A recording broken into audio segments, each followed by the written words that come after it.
So, welcome dito sa aking urban farming.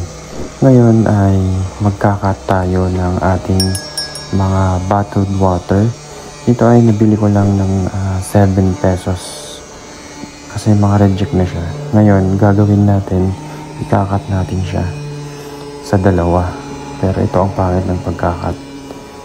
Kaya ngayon, ang gagawin natin, lahat po yan ikakat natin sa gitna.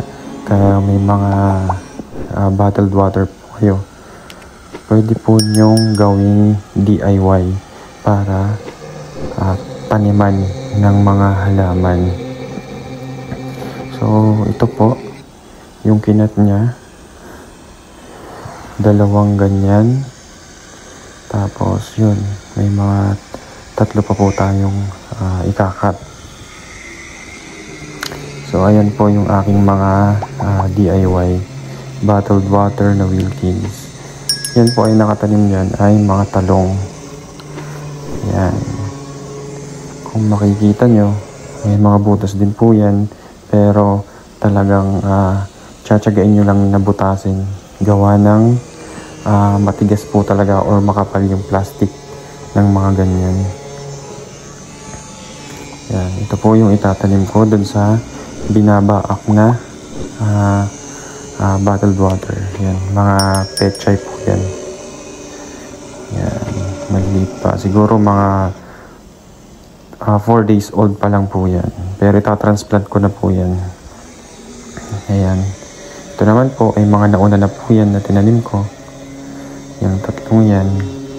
Yung mga katabi po yan is huli nang nitanim ko. Yan.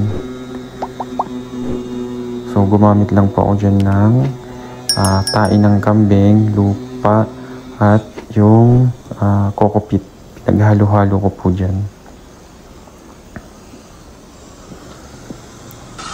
So, ito na nga guys.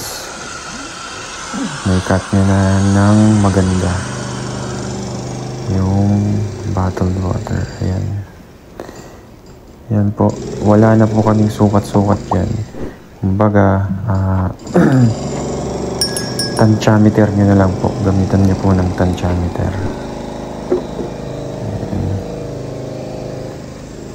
Yan po.